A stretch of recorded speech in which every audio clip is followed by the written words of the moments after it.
Good morning, ladies. I'm so excited. It's Lourie. I'm so happy to be here with you once again. And today I have a colleague and dear friend, Christine Garvin, who is a functional nutritionist, many, many years of experience. And we're going to be talking about hormones and the gut and adrenal health and support. So welcome, Christine. Thank you so much for being here. Oh, thank you so much for having me. So give a little introduction to who you are and how you've gotten into this wonderful field. Well, I probably had my first, what I call health crisis in my 20s, right after I graduated from college, where I always tell people that my gut fell out. Oh, Because as soon as I graduated from college, I started having all of these gut issues. And over time, I recognized that had to do with the 3 rounds of antibiotics that I took in college for strep throat, right? And nobody was talking about good bacteria or beneficial bacteria at that point, right? So it was just my poor gut was just mutilated essentially. So that led me on a path of really trying to figure out, from the ground up, or for the true root cause of what was going on for me, when doctors were like, oh, it's just allergies, and I knew it was much more than that. So I ended up. let's go back for 2 seconds. When you said your gut fell out, let's talk about specifically some of the symptoms you were having, because a lot of women don't know how little itty bitty, quote unquote, weird symptoms can be related to your gut. So let's list some of the symptoms that could be plaguing women or indications that they have a problem here. Sure. So mine were pretty obvious then, because I went to straight loose stools, essentially, when I had sort of normal formed bowel movements before that. So I tell women, if you do have a change in your bowel movement, that can be even sort of a simple change, like you were, going once a day and now you're going once every other day, or, you're having more loose stools, or on the other side, I see a lot of people with constipation issues. Right. And so we want our bowels, it's such a good indication of our overall health is how our bowels are doing, right? So the stuff that people don't usually want to talk about, that's the first thing I talk about with my clients, too. right? I think it's so important. You have to, right? It's how the bowels, how the movements are formed. Do you have gas? Do you have bloating? All these things, just because they're common doesn't mean that they're normal. I mean, they can be normal in small amounts, but not daily all the time, and so that's what I tell people to really look for. And even, it's amazing to me sometimes that people will get really used to feeling nauseous, or just feeling, maybe some pain on the right side, which can indicate some gallbladder issues. Maybe you're not digesting your fats as well. Dry skin can be a good indication if you're not digesting your fats as well. So there's lots of little things really that can happen. Energy, so many of my clients, and myself included, have struggled with that, maintaining good energy throughout the day, right? And we really want to look back to the gut if you're having lots of ups and downs, right? So 100% it can connect to blood sugar. Blood sugar regulation is huge, but also if you're not digesting your food well, you're going to get tired. And particularly if you get really tired about half an hour after you eat, that's a good indication that you're not breaking your food down well, and you're not absorbing the nutrients from the food well, and we obviously, for all of our body systems, we want to not only be eating good food, but we want to absorb all the nutrients from those foods. Okay. So we have this hierarchy of the baseline of gut disturbance, and that can happen, as you mentioned, from antibiotics, but in my community, it's women with breast cancer. Yes. So it's very common side effect for certain chemotherapies to have severe diarrhea and gut disturbance. And I know that many oncologists say you cannot take any supplements. I happen to disagree with that, but no oncologist is going to have a difficult problem or difficulty if you take pro or prebiotics. So that's a very simple thing that women can take all the time. Absolutely. And you want to make sure it's the real thing, not something that you buy from CVS or Trader Joe's. It needs to be dairy free. You want to get it from the refrigerator section. There are very specific brands that you and I probably recommend. Do you want to give a few names of probiotics that you recommend? Sure. And I'll just kind of include here sort of the second half of my story Sure. after everything that I went through to kind of rebuild my gut in my 20s. I ended up having a massive fibroid grow in my late 30s. And long story short, unknown at the time of the surgery, I had a surgery to remove that fibroid. They actually burned me in 3 places in my intestine. That Oh my surgery. goodness. So I lived in the ER 2 weeks later with sepsis. So you can imagine the amount of antibiotics that I had Antibiotics to be on. again. Yes, I was on IV antibiotics for about 3 weeks and then oral antibiotics multiple times after that. Mm. So I also lost half of my colon and about 8 inches of small intestine because they were just so kind of mutilated from I the hope you had a good burns. lawyer. Well, North Carolina law is very protective of doctors. Let's just put it that way. We're apparently the worst in the country in terms of medical malpractice, protecting the patients. So that's a story for another time.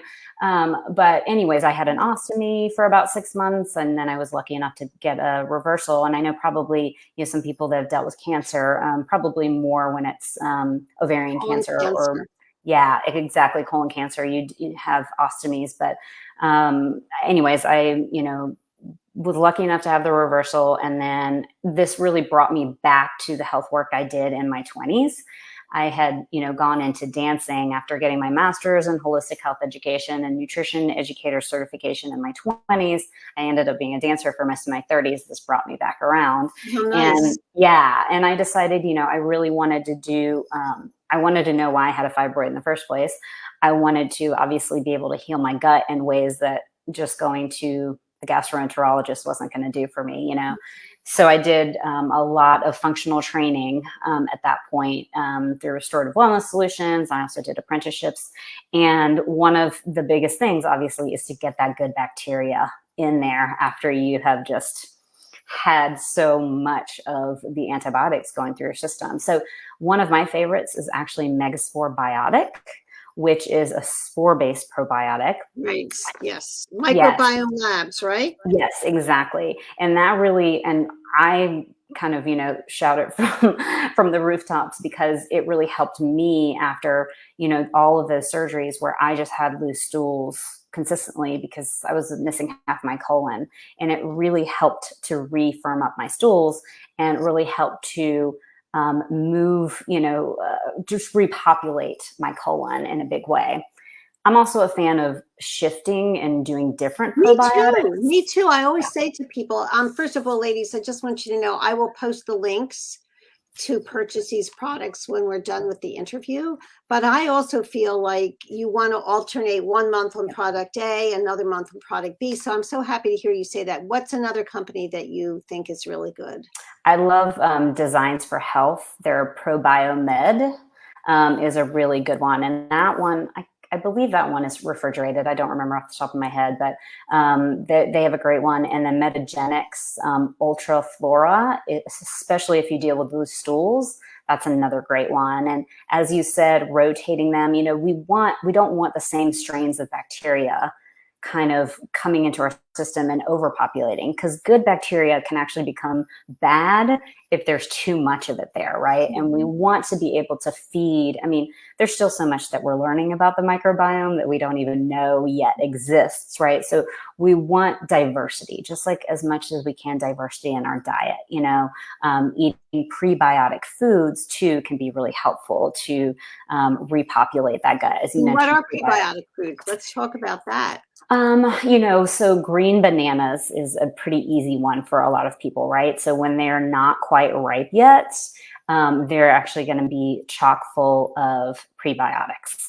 Bananas have very high glycemic index, and for women with breast cancer, it's not a good option. Yeah, artichoke, Jerusalem artichoke is a great option.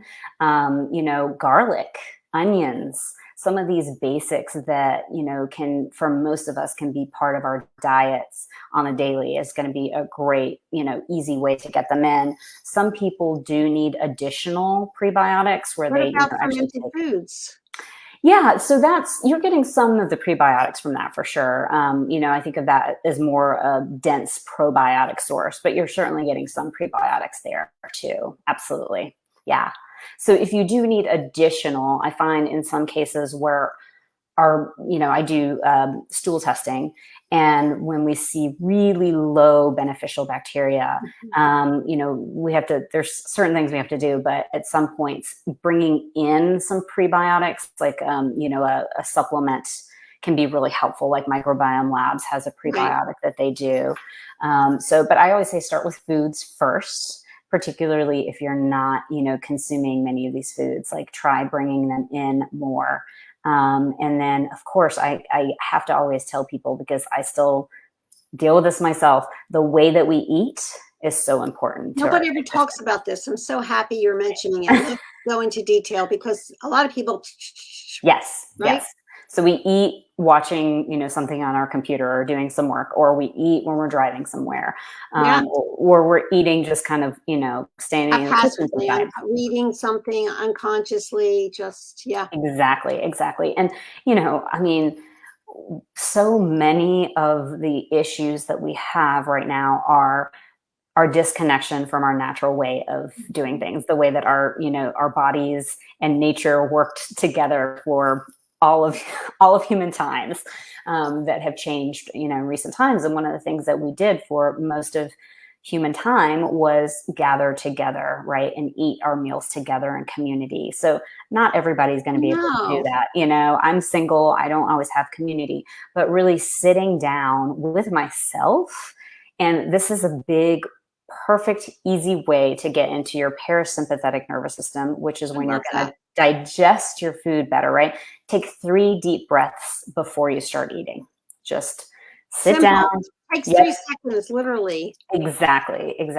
And that is going to, so many of us are stuck in that sympathetic nervous system, that fight or flight, that go, while we're eating, and we literally cannot digest as well when we're in that system, right? Because that system is all about getting blood to your extremities so that you can do the things you need to do. We need blood going to our gut so that we can digest those foods. So super simple, easy way. Really important. Thank you so much for mentioning that. That's really, nobody ever talks about it, but I think it's very critical. One more thing, chew your food. And this is a hard one for a lot of us, right? To really sit there and chew it.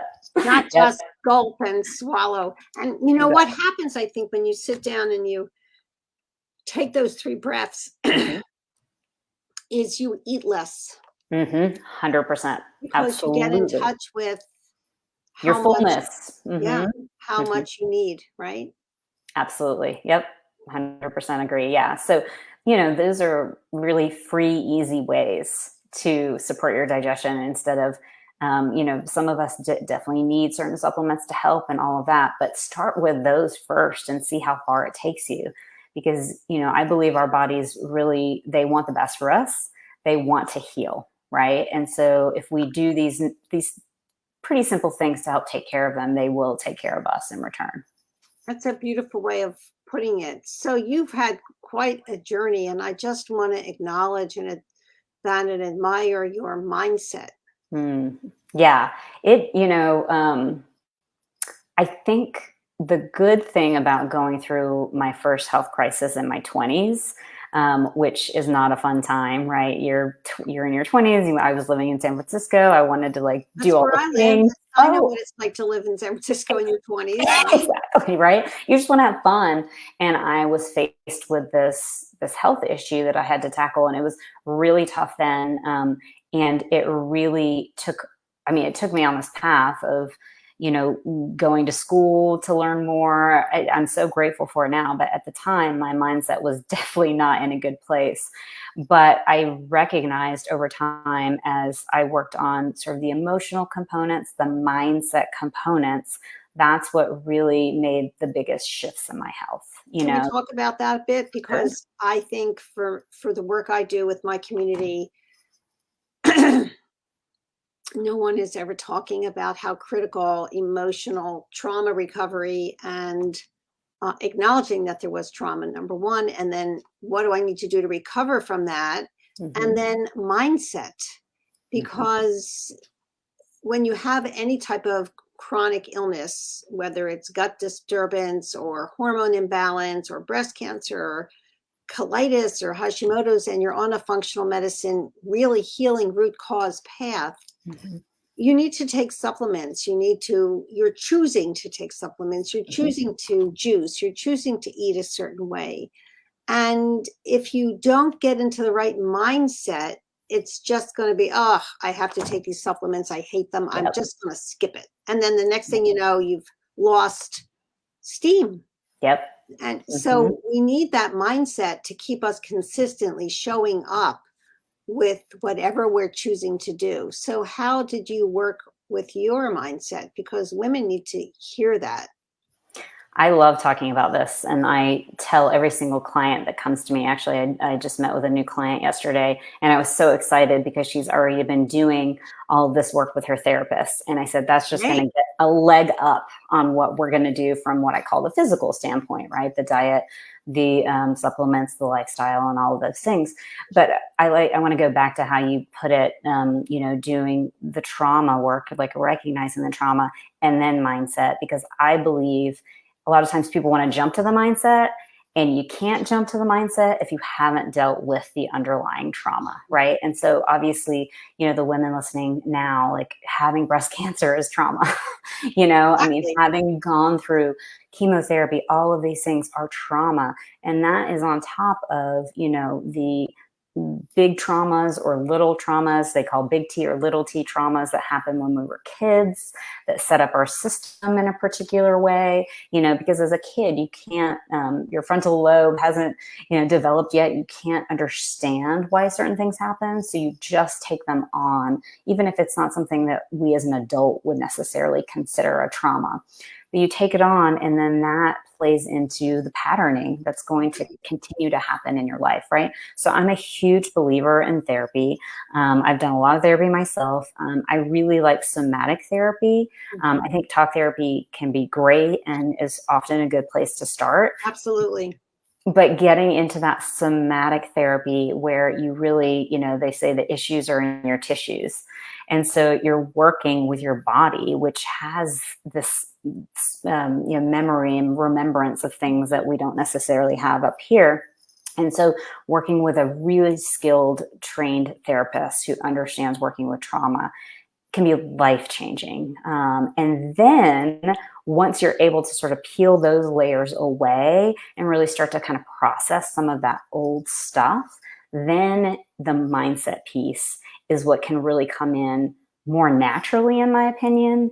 And then also you can build on it. I see so many people, like I said, they jump to the mindset piece and they're like, everything's great, everything's fine, everything's fantastic, and there's like flames behind them. And it's not, I don't want to say it's not real, but there's just this underlying current happening for them. And so they can't really build to this higher place, And I've gone through that myself, and it's not an easy road by any means, No, it's not. That's not easy, but the benefits of doing it as the universe presents it to you, you're paying attention to the clues and you're being guided. And I believe that the basis of all illness is trauma, and trauma creates inflammation. So the 100%. more you can work on your trauma, you decrease the inflammation. And the number one thing you can do to keep your breast cancer from coming back, or for an aggravation with colitis or gut problems, is to really do everything possible to reduce the inflammatory process in your psyche and your body. Yes. I can't agree more. You're, on that. That's really 100% we're aligned in that. Yeah. And I think people, as you mentioned, really skip over that emotional piece, that trauma piece so often, and they don't understand why they're not getting better when they're like, I'm eating the right foods, I'm taking my supplements, I'm doing everything right. Why do I still feel sick? Why did my breast cancer come back? I'm doing everything right. I'm taking my medication. And then you delve deeper. They haven't changed their diet. Then nobody's talked to these women. They don't know. I have osteoporosis. The doctor told me to take a drug. Well, what about bone health? I mean, and then they have side effects from the hormonal therapy. Well, nobody ever told me about this. Nobody ever told me I shouldn't be eating Cheerios or oatmeal for breakfast. I mean, so there's a lot of education and lack of knowledge that we need to make up for. And that's what Christine and I are both working towards, right?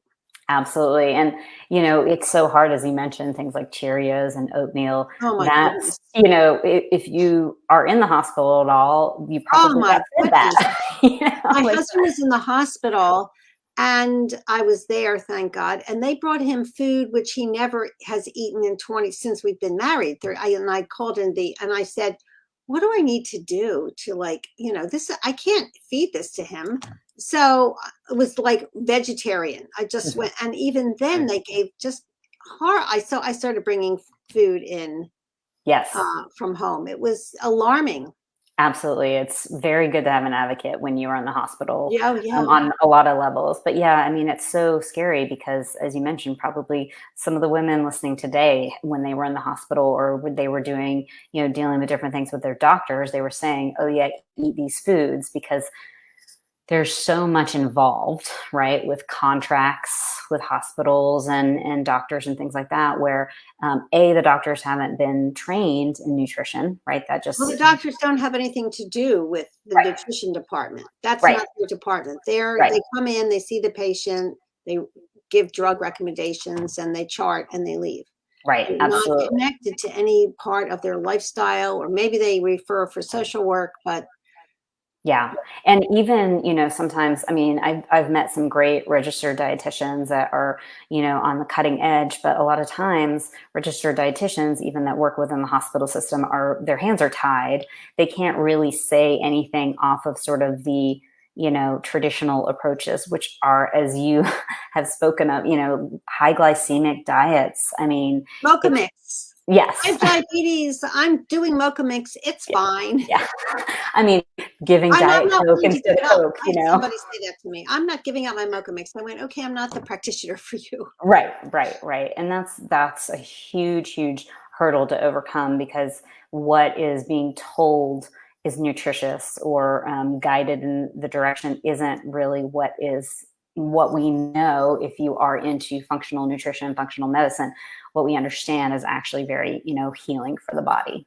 So the simpler the food, the more connected it is to what it looks like when it comes out of the ground, the healthier it is. It doesn't need to be in plastic or in a box. Absolutely. Or frozen.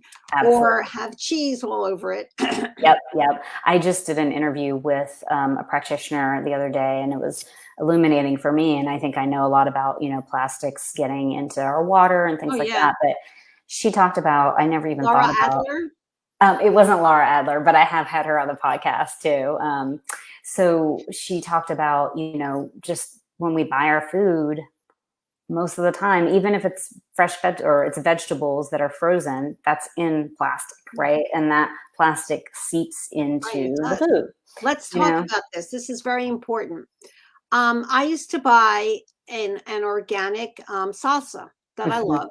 Mm-hmm. And one time I finished the container and it was in plastic, and I noticed, the inside of this plastic container is red. What's going on here? Now, I know Laura, she's part of my Mindshare community, and I've taken her class, and I went back to my notes and I went, oh yeah, right. The acid from the tomatoes and the acid in the vinegar and lemon juice or lime juice is seeping into the plastic, and plastic sheds. Everybody, plastic sheds. Yep. So that was the last time I ever purchased. I don't buy salsa in plastic anymore. I either make my own or it's in a glass jar. Tomato products are in a glass jar. Yep. I try to have very few things in a plastic container. Absolutely. And even going to that next level of, I was telling my clients, for ease's sake, you get frozen vegetables. But even that, you have to think about, it's fine when they're frozen, but when they're, being trucked across the country and the heat is hitting that plastic, it's going to seep into that, so it's like plastics, it's everywhere, and we can't get away from it 100%, but we can choose better paths, as much as possible. When you go to the farmer's market, there's no plastic. Exactly. The vegetables are there. And somebody said to me, I don't like to go to the farmer's market. I go, why? Well, the vegetables are too dirty. They're they were just picked out of the ground. That's how they were. Yeah, absolutely. And you're cutting out, you're truly getting back to the way things that, used to be done, which is connecting back to nature, which our bodies thrive when we connect back to nature. You're cutting out the middleman. That farmer is getting a decent price. Larger percentage Yep. Exactly, of payment, their efforts, and you know them. Oh, hi, there's a lady who sells the eggs. Oh, hi, how you doing? Exactly, absolutely. And it's, been picked the day before or that day, or, it's still so fresh. And we know that there's more nutrients in the food when it's fresh as compared to when it's trucked across the United States. I'm not a proponent of frozen vegetables ever. Yeah. Well, it's definitely out now. I'm always trying to find easier things for my clients that are super busy, but these are places that we have to really figure out, okay, this is 5 minutes to steam broccoli, carrots, Absolutely. I mean, it's like, if you don't have 5 minutes to steam a vegetable, there's a lifestyle problem here. Right. And there's also, and not everywhere, obviously, because there's plenty of food deserts in the United States, but there's things like CSAs where if you don't have time to go to the farmer's market, because I think for a lot of my clients, they're like, well, I don't have time, CSA. CSAs are great. Let's talk about them. What does CSA stand for? Community supported agriculture. Right, agriculture. It's like a box. You go online, you pick out what you want, you pick the day they deliver, and you get it, and there it is. It's one time I had a potato from my CSA. It was like, oh my God, I've never tasted potatoes like this. Yes. That's what I hear all the time from people, when you get something that's local, when you get something that's fresh and you're not going to find in a market, it's amazing. The flavor is amazing. Like tomatoes, when you get fresh tomatoes, it's just a whole different ballgame. And, some CSAs are pretty interesting too, because you won't have a choice of what you get, but then you get these vegetables that you may have never gotten otherwise. And they're amazing. Yeah, exactly. Initially I was using they didn't give you options, and you just never knew you got what they had, which was fine. Sometimes like, what the heck is this? Oh yeah, I know. Okra, like yes, yeah. Okra has a bad rep, but I actually learned how to cook it. I think it's as long as you cook it right. That's the key to okra, right? Yeah. Absolutely. Oh, it's slimy. It's like, oh no, you have to know how to. You have to put it over like something that isn't slimy. Absolutely. But, now they give you the ability to pick what they have, and they also have like local people who make jams, and they have organic gluten-free pastas, and I mean, I love supporting these small people. It's just really, local people who make organic nut butters. It's a pleasure, just really beautiful. And then you get this beautiful box. You don't have to like spend time schlepping to the grocery store and with the car and the gas. And it's this level of abundance. And I think food is about abundance in your life. Absolutely. Healthy, nutritious abundance. Absolutely. And when you pull out like these beautiful carrots, these beautiful greens, it's all of the colors, right? I remember learning in my nutrition program, like we don't realize how much that we eat with our eyes, right? And part of the food additives to so many things is to give it certain coloring so that it is, stimulating to our senses and we think it's going to taste good. But if you get these fresh vegetables, all these different colors, it's so exciting to me. I'm just like, throw it all in a bowl, and it really triggers that traditional way of eating that our bodies became accustomed to over thousands and thousands of years. And now in the last, the Industrial Revolution, 125, 140 years as we've become more industrialized and food has become more processed. You can see all of the disease across the world has gone up. Absolutely. Particularly since the 1950s, really, I think in America, we've seen all these rates of cancer and other diabetes, high cholesterol, obesity, cardiovascular heart problems, depression, insomnia. And a really good example is Japan, when it was its own little isolated country, had like almost zero breast cancer. Yep. And then as it became more Westernized, Americanized, those breast cancer rates started skyrocketing. Yep. And so when people say to me, oh, soy is, estrogenic, I shouldn't be eating that. Organic, non-GMO soy. First of all, how much soy are you eating? Right. What, 3 ounces, 4 times a week, 3 times a week? There's nothing the matter with that. But if you get, soy that's been made GMO, and if you're, frying, I don't know how, it's like, that's the problem, right? Right. Absolutely. And, we have gotten into this place of, making foods, these natural foods, good or bad, right? So eggs were bad and then they were good. Avocados were bad and then they were good. Oh, avocados. Well, and it's just so funny because we never learn, right? Whenever you go extreme in one direction or another, especially with foods that are real food, it's like none of them are good or bad, 100%. Like if you overdo and you eat that all the time, for example, I do food sensitivities testing when I work with a client on gut testing, and coconut ended up being one of my like extremely, big allergenic. Yep. Unfortunately, right? Yep. And so, but I thought back on it, and I think part of the problem is because they started putting coconut in everything that's like quote unquote healthy. There's so much coconut and like using coconut to cook with and things like that. And so we create issues by overdoing it, but then we also create issues by saying, oh, this is a bad food and don't ever eat it, because it's going to do this, this, and this. And, so many of our studies, I mean, I'm a huge fan of research. We need research. But sometimes we can get too in the weeds with these things, right? So if it says one study says, soy is bad because it's estrogenic, then people run with that, versus like, let's look at some of these other studies that say that it can be useful, as a phytoestrogen. So, yeah. So I'm just curious, when you do food allergy testing, what companies do you like for that?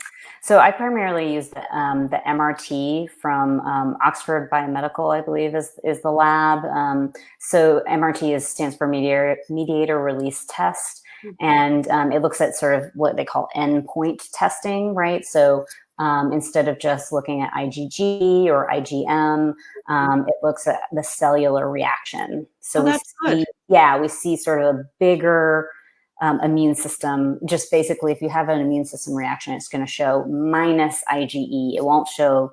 Well, IgE is a different story. We're not, for those of you who don't know this lingo, IgE is if you get stung by a bee and the next thing you know, your esophagus and your trachea are swelling and your eyes, and you need an EpiPen. So yes, if you have an IgE reaction. IgE is an immediate emergency immune response. So if you have a severe allergy to shellfish and your face swells and your tongue swells up and you need an EpiPen, or pineapple sometimes. But for most people, they don't have any IgE. The problems with food are not IgE mediated. They're immunoglobulin M, right? Absolutely. So, I mean, there's no perfect food sensitivities tests out there. No. But I do find it useful in conjunction with working. I use the GI map. Me too. And that's, the best. I think that's the best out there right now. That's the best. Yeah, I agree. And their physician consults, even though I know a lot, I always do one because these people know more about the gut than anybody. And you always learn little nuances when you have a physician consult. It's really great. Absolutely. No, they're great. And, I think they're constantly trying to improve. And, if you want to know if you have H. pylori, GI map is the way to go because it's the most sensitive test. And a lot of people have H. pylori. Yes, exactly. And don't even realize it. Yeah. If they have the acid reflux. Right. It's probably sometimes, there. And, sometimes they say to me, well, we need to deal with these other things first before we deal with the H. pylori. So they really know how to stack treatment. Yeah. A lot of times I would say most of my clients that do have H. pylori they're symptomatic to where the acid reflux usually is kind of the big thing going on. We need to deal with that first. And so we need to deal with that first because we want to make sure we're digesting well in the stomach, that we have enough hydrochloric acid. And, H. pylori, I always tell people, hates hydrochloric acid and will diminish the output.